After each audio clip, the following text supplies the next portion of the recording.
homeless women find thousands of dollars in cash. What they do with it will surprise you.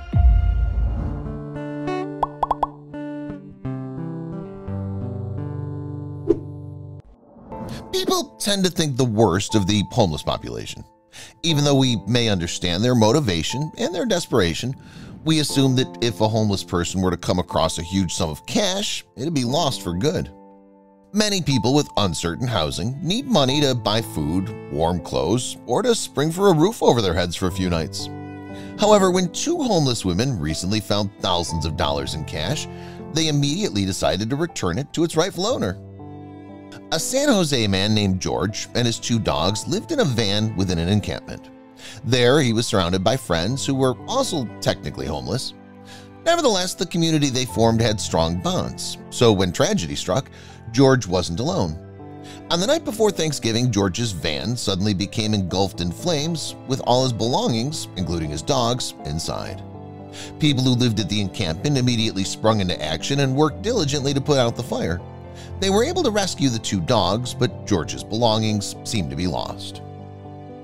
George was grateful to his friends for saving his beloved dogs, but he was devastated about the loss of his belongings. He told people that he'd been saving cash to go and visit his family, something he hadn't done in years. Now his chance to see them again was lost. Unbeknownst to him, two friends of his would turn his luck around. Gretchen Pace and Kimberly Williams, two homeless women who lived at the encampment with George, decided to hunt through the rubble and see if any of George's money could be recovered. They searched tirelessly for hours, looking under all of the rubble, unfolding bits of cloth and opening containers to make sure they truly looked everywhere. Then, in a stroke of luck, Kimberly found some cash in a metal tin, and Gretchen found some underneath a blanket. Some of the cash was damaged, but the serial numbers were still intact, so it was usable. Even better, it was enough for George to visit his family after all. George couldn't believe his luck and offered both Kimberly and Gretchen a share of the money as a repayment for their kind actions. He offered me money. I told him no. I said, give me enough for a pack of cigarettes.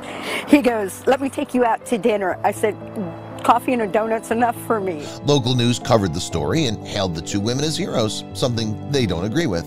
You know, any compassion or empathy for a person would just do that naturally.